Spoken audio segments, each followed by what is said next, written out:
कंजास काला कंजल कपड़ा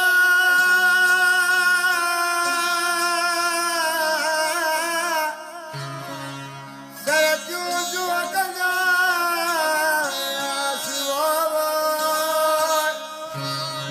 भनन करे भनन जास बाई हो त बरो चला बरे सगीर जो सूफ़ी शायर हज़रत शाह अब्दुल लतीफ़ भिटाई रहमतुल्लाह अलैहि, जंहिंखे आम तौर शाह भिटाई या लतीफ़ जे नाले सां सॾियो वञे थो,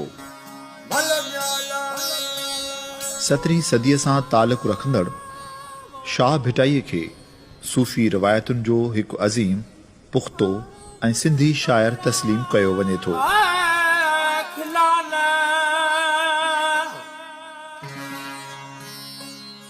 शाह साईं जी आख़िरी आरामगाह सिंध सूबे जे ॿिए नंबर वॾे शहर हैदराबाद खां तक़रीबन 45 किलोमीटरनि जे मुफ़ासिले ते वाक़िअ आहे।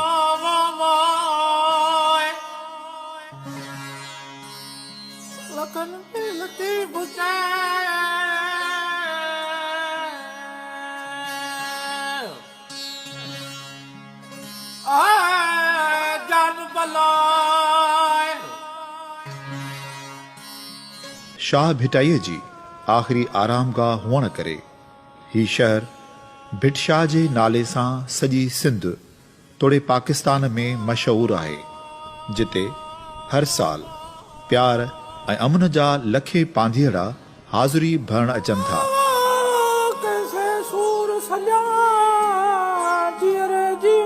हज़रत शाह अब्दुल लतीफ़ भिटाई रहमतुल्लाह अलैहि खे सॼी सिंध में हिकु क़ौमी शाइर ऐं रूहानी रहबर जो रुतबो मिलियल आहे।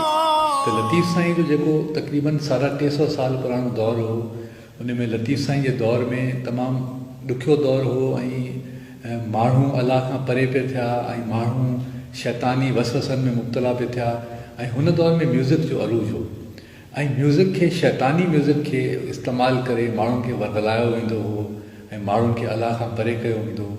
अलाह परवरदिगार जो वरी पंहिंजो हिकिड़ो मौजज़ो ऐं तरीक़ेकार इहो आहे त अलाह हमेशह पंहिंजे नुमाइंदनि खे को न को मौजज़ो ॾेई दुनिया में मोकिलियो आहे। पंहिंजे नबियुनि खे बि मौजज़ो ॾिनो आहे, पंहिंजे वलियुनि खे बि मौजज़ो ॾिनो आहे। जीअं त हज़रत ईसा खे शिफ़ा जो मौजज़ो हो, हू पंहिंजो हथु रखी दुआ कंदा हुआ त अलाह जे तवसुल सां, अलाह जी मर्ज़ी सां माण्हू सिहतयाब थी वेंदा हुआ।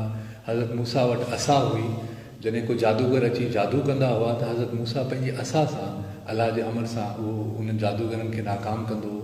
त ईअं रहमतुल आलमीन रसूल पाक सल्लल्लाहु अलैहि वसल्लम वटि बि हिकिड़ो जो मौजज़ो हो क़ुर पाक जो हो, उन क़ुर पाक जे ज़रिए उहो इस्लाम बि फैलियो। त अलाह जे वलियुनि वटि पंहिंजा पंहिंजा मौजज़ा हुआ। लतीफ़ साईं वटि जॾहिं ही म्यूज़िक जो अरूज हो ऐं शैतानी दौर हो, त उन वटि जेको अलाह जी तरफ़ां जेको मौजज़ो मिलियो उहो मिलियो राग जो। भिटाई साईं जेको राग पढ़ियो वेंदो आहे, उन जेको साज़ इस्तेमालु थींदो आहे दंबूरो, उन दंबूरे खे बि सरकार पाण ठाहियो हो। उहो इन्वेंशन शाह अब्दुल लतीफ़ भिटाई जी हुई ऐं हुन दंबूरे में हुननि 5 तारूं ॾिनियूं, जंहिंजी निस्बत पंजनि पाक सां ॾिनी हुई।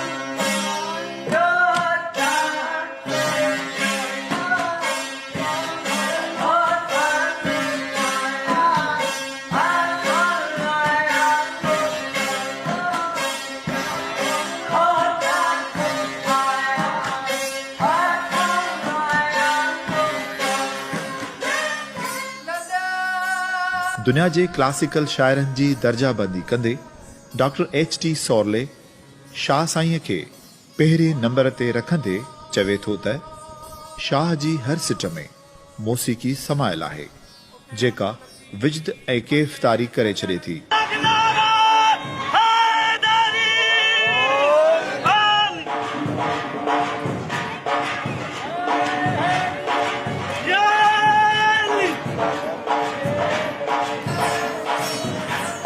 हज़रत शाह अब्दुल लतीफ़ भिटाई रहमतुल्लाह अलैहि 1698 धारे हाला हवेलीअ में शाह हबीब जे घर में जनम वरितो।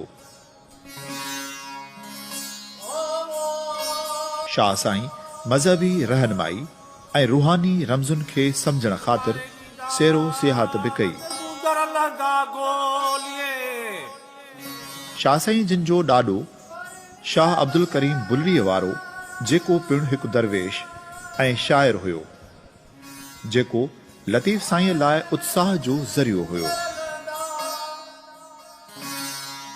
शाह साईं हमेशह क़ुरान करीम, मसनवी रूमी ऐं शाह करीम बुलड़ीअ वारे जो रिसालो हमेशह पाण साण रखंदो हुयो।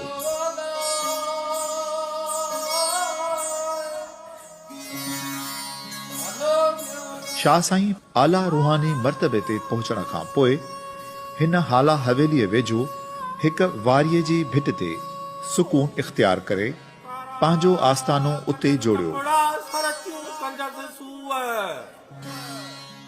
कारा कलर कपड़ा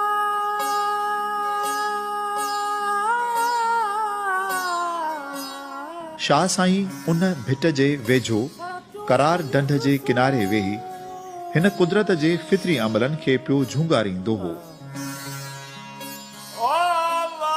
शाह साईं जेकी कलाम लिखिया से अॼु शाह जे रिसाले में मौजूद आहिनि। शाह जो रिसालो मुख़्तलिफ़ ॿोलियुनि में तर्जुमो पिणु थियल आहे, जंहिंमें अंग्रेज़ी, फारसी, उर्दू, पंजाबी ऐं सराइकी शामिल आहिनि। लतीफ़ साईं पंहिंजे शाह जे रिसाले में, पंहिंजी शाइरी में जेकी दास्तानूं बयानु कयूं आहिनि, जंहिंमें जे पाण जनरल तौर ते ॾिसूं त 7 सूरमियुनि जी दास्तानूं आहिनि ऐं उन्हनि 7 सूरमियुनि में उहे सभु ख़वातीन जेकी आहिनि उहे लीड थियूं कनि ऐं उन्हनि ख़वातीन खे लतीफ़ साईं तमामु घणी इम्पोर्टेंस ॾिनी आहे ऐं इहो ॿुधाइण जी ऐं असांखे सम्झाइण जी कोशिशि कई आहे त असांजी ज़िंदगियुनि में बि जेको ख़वातीन जो किरदारु आहे उहो तमामु इम्पोर्टेंट आहे।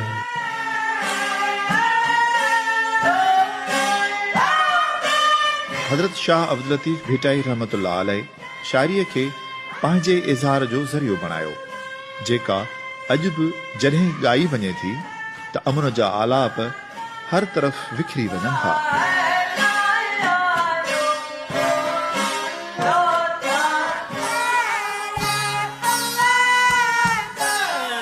शाह लतीफ़ 1752 में पंहिंजा आख़िरी पसाह पूरा कया।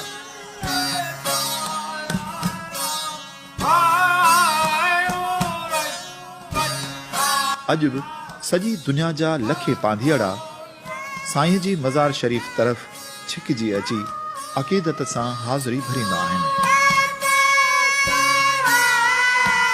अॼु बि हर मज़हब जो माण्हू, हर फ़िरक़े जो माण्हू हिते अची हिकु थी वेंदो आहे। हिते इंसानियत जी ॻाल्हि थींदी आहे। हिते को तफ़रक़ो, को फ़र्क़ु न आहे, को ज़ुबान जो, को लसानी फ़र्क़ु न आहे।